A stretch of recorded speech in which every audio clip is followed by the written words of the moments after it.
Sir, thank you, sir. Sir, the Ministry of Chemicals and Fertilizers are the single largest driver of the supplementary demand for grants, sir, and they're seeking additional 31,066 crores, sir, a staggering 16.39 jump over the original allocation. In the last fiscal year also, sir, the Parliament approved 20,000 crore through two batches of supplementary grants. Sir, in the budget estimates of 24-26, fertilizer subsidy was budgeted at 1.67 lakh crore. Now they are seeking additional 31,000 crores in allocations through SDG, sir. In my opinion, this is not budgeting, it's firefighting, sir.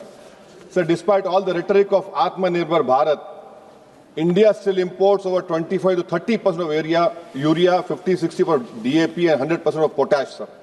This is a dangerous over-reliance that leaves Indian farmers at the mercy of global suppliers, sir.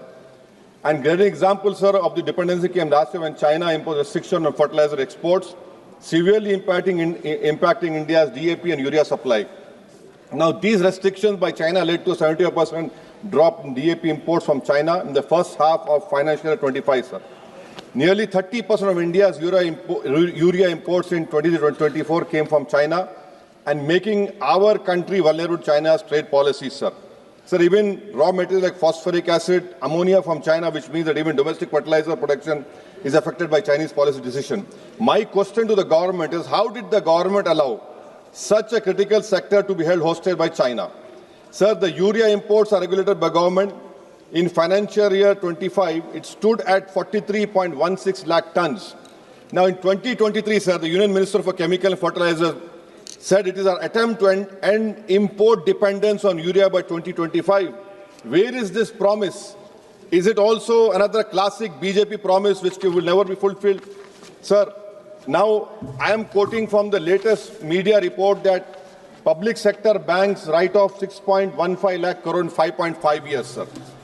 The Finance Ministry insists that this isn't a waiver and that recovery mechanism like SARFAESI, DRT, civil courts, IBC will recoup the dues, sir. Now, actual figures, if you see, sir, tell a different story by public sector banks. They have recouped only 1.6 lakh crore of the write-off, sir. Barely a quarter of what has been written off.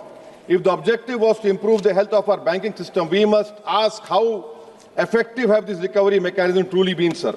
Reducing NPAs on paper through write-offs cannot be counted as substantive recovery. Public deserves a clarity on real recoveries and accountability for loan origination and monetary failures.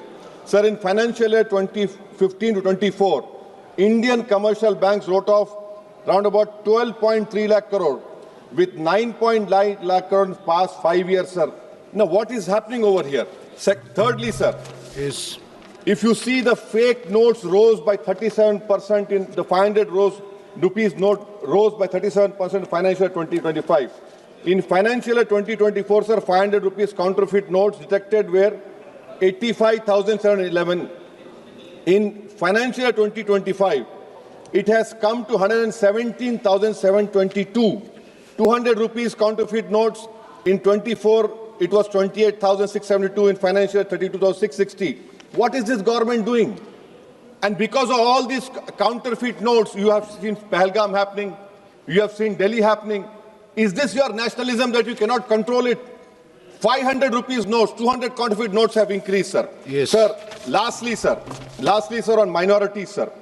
In 23-24, sir, 3,000 crore was the B. This government ministry surrendered 2,000 crore, barely utilizing the funds. The same playbook is followed in 24-25, where allocation was 3,183 crore. It has been slashed to 1,681 crore. In 25-26, sir, the budget for minority ministry was 3,350 crore, which is 166 crore more than 3,1834 of last year.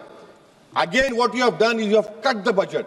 Pre-matric scholarship, sharp decline from 433 crore in 23-24 to 326.16 crore in 24-25. Now it is 195.70 crore. Pre-matric, the highest dropout rate in India are the Muslims. Please conclude. So I am concluding, sir. Actual spending is even lower. In 23-24, only 95.83 crore utilized, 90 crore released in 24-25. Merit come means the same thing, sir. Sir, this PM-JVK scheme, I'm concluding, sir. PM-JVK scheme, it was specifically targeted for minorities. What this government has done, they have made a universal scheme. They have universalized it. Now this whole fund is being spent on areas where minorities are not there. And that too, sir, this money has been restricted. So I demand that the minority ministry funds for pre-matric, post-matric, merit cum mean should be released immediately, and the unit cost has not been increased, sir. Sir, thank you. Last point, sir. Last point on Poshan, sir. On PM Poshan scheme, the ministry said, I'm concluding, sir, 12,500 crore remains the same budget, sir. Sir, the honorarium to cook come helpers is rupees 1,000 a month. Please. From last 10 years, it has not been increased. I demand it should be increased, sir. Thank you, sir. Thank you very much, Sri Papu.